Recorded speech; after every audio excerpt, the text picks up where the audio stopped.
"I'll bet you $10,000 you can't hypnotize me," Johnny Carson said to Dr. William Leland, one of the world's most famous hypnotherapists. The audience laughed. Another Johnny Carson bet, another entertaining segment. Dr. Leland didn't laugh. "Mr. Carson, if I do hypnotize you, you won't remember making that bet. You won't remember anything that happens while you're under. Are you sure you want to do this?" Johnny's confidence never wavered. "Do your worst, doctor." 20 minutes later, Johnny Carson woke up on his desk with no memory of the previous 18 minutes. The audience was crying. His co-host Ed McMahon was standing 3 feet away, refusing to come closer. The cameras had stopped rolling, and Dr. Leland was frantically explaining to the director why they could never, ever air what just happened. It was November 3rd, 1977, at NBC Studio 1 in Burbank, California. The Tonight Show was taping its regular Thursday episode, and Dr. William Leland had been booked as a guest to demonstrate hypnotherapy techniques. Dr. Leland was a legitimate psychiatrist and hypnotherapist who had worked with everyone from business executives to trauma victims. He'd even testified as an expert witness in criminal cases. He was not a stage performer doing tricks. He was a serious medical professional.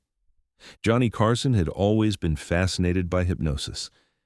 During the pre-show meeting, he'd peppered Dr. Leland with questions.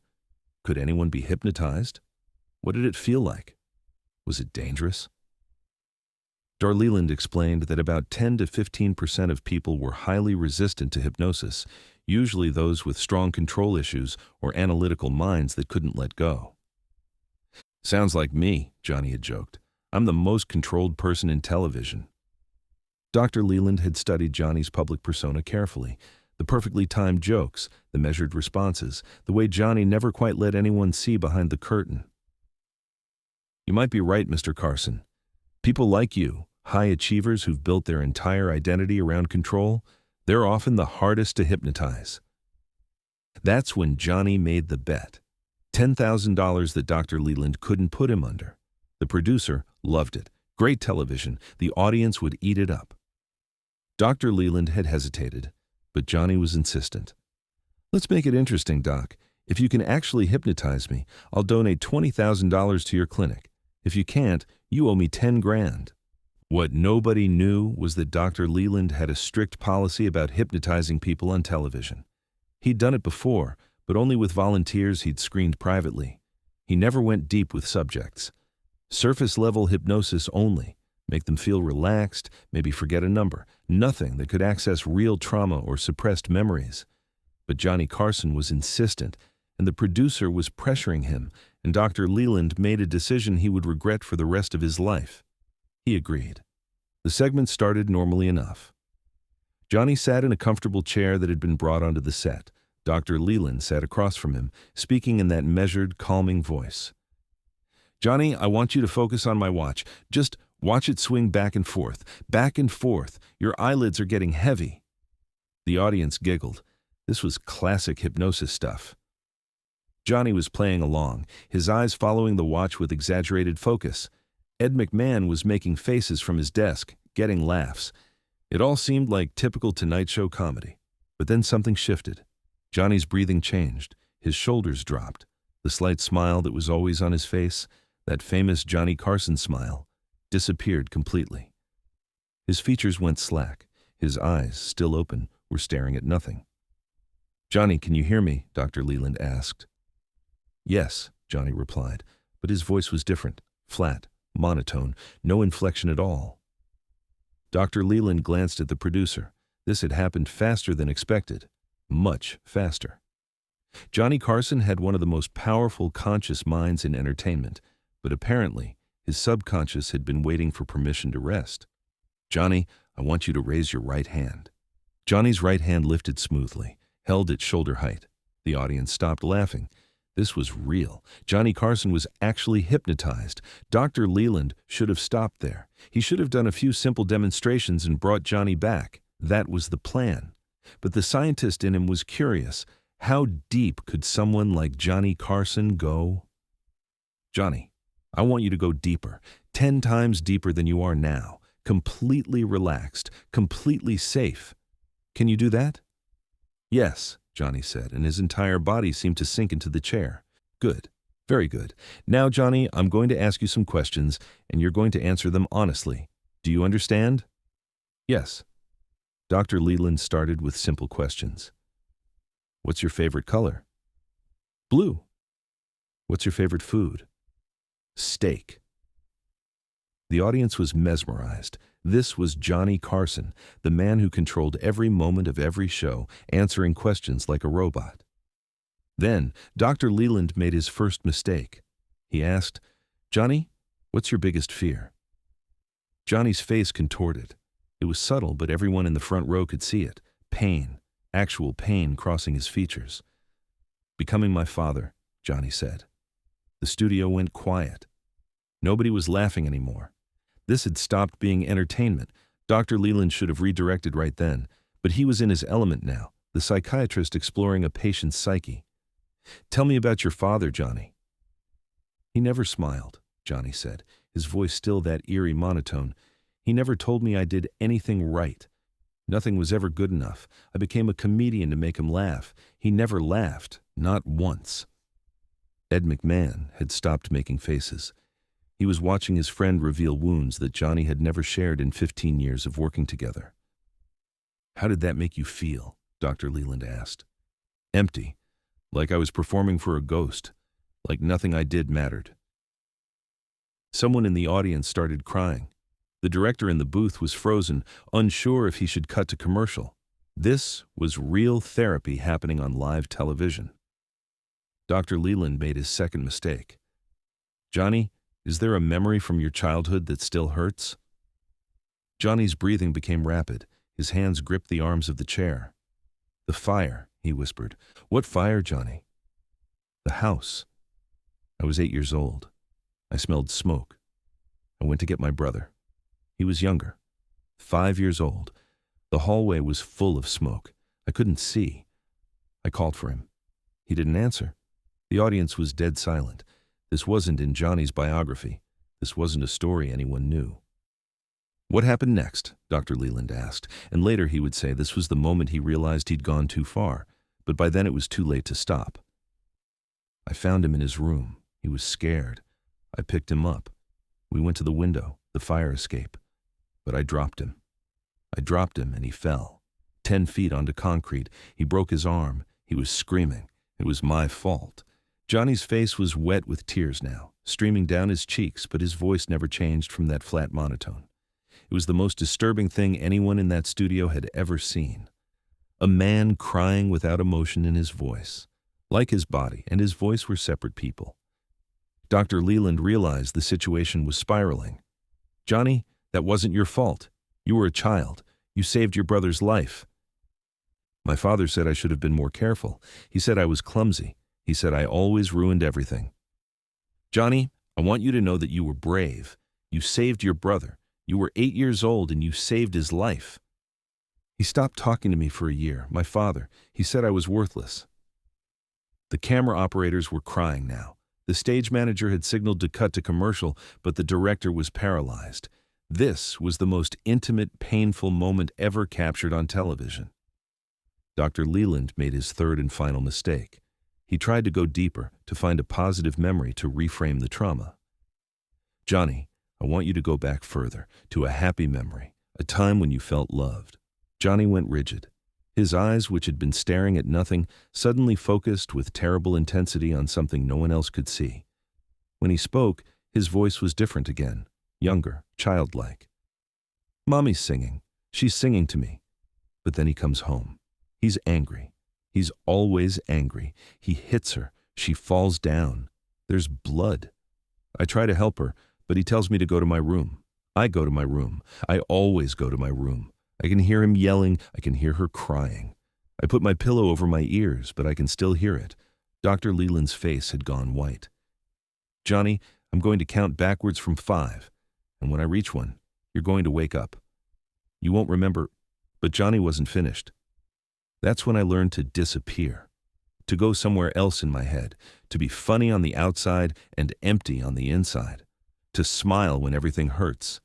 That's who Johnny Carson is, a smile with nothing behind it, a joke with no punchline, a man who doesn't exist." 5, Dr. Leland said urgently. 4, 3. I've been performing my whole life, Johnny continued, his voice now cycling between adult and child, between past and present. Every show, every joke, every interview, it's all performance. There's no real person here, just a collection of timing and quips and carefully constructed moments. I don't know who I am when the camera stops. 2, 1, Johnny, wake up now! Johnny's eyes snapped into focus. He blinked several times, looking around confused. Did it work? Am I hypnotized? The silence in the studio was deafening. Johnny looked at the audience and saw people crying. He looked at Ed McMahon, who had tears streaming down his face. He looked at Dr. Leland, whose hands were shaking. What happened? Johnny asked, his normal voice returning, that slight edge of humor creeping back in. Doc, what did I say? Dr. Leland looked at the producer, at the director, at the cameras that were still rolling. He made a decision.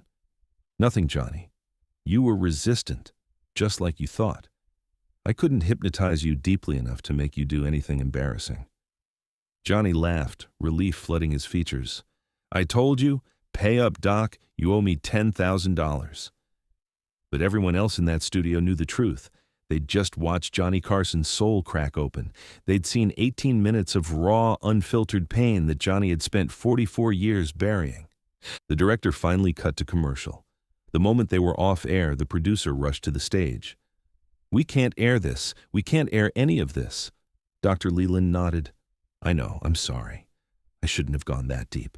I violated every protocol I have. What do I tell Johnny? The producer asked. Tell him the truth, Dr. Leland said, that he was hypnotized, but we won't air it out of respect for his privacy. But they couldn't tell Johnny the whole truth, because if Johnny knew what he'd revealed, the childhood trauma, the abuse, the admission that his entire persona was a defense mechanism, it might break him. The man had built his entire life around control and privacy. Knowing he'd lost both on live television could be devastating. When the show resumed, they did a heavily edited segment, 4 minutes of Johnny supposedly resisting hypnosis with some comedy bits thrown in. They paid Dr. Leland the $10,000 from the show's budget and made him sign an NDA. The unedited footage was sent to NBC's legal vault with instructions that it could never be broadcast without Johnny Carson's explicit written permission. Johnny never asked to see it. Maybe some part of him knew, maybe some part of him remembered, the way people sometimes have vague feelings about things that happened under hypnosis. Or maybe he was just relieved that his bet had paid off and he'd maintained his image as the man who couldn't be controlled. But the crew never forgot. For years afterward, people who had been in the studio that night would occasionally meet for coffee and talk about what they had witnessed. Some of them went to therapy themselves. Watching someone's trauma exposed so rawly, so publicly, even though it never aired, had affected them deeply. Ed McMahon never spoke about it publicly, but he became gentler with Johnny after that night, more protective. When reporters would push Johnny for personal information, Ed would deflect. When people would ask why Johnny was so private, Ed would say simply, "The man has earned his privacy." Dr. Leland stopped doing television appearances altogether. He wrote a paper years later about the ethics of hypnosis in entertainment settings, though he never mentioned Johnny Carson by name. The problem with hypnosis, he wrote, is that it can reveal truths the conscious mind has worked decades to bury. These truths may be painful, but they're buried for a reason. Unearthing them requires care, time, and consent.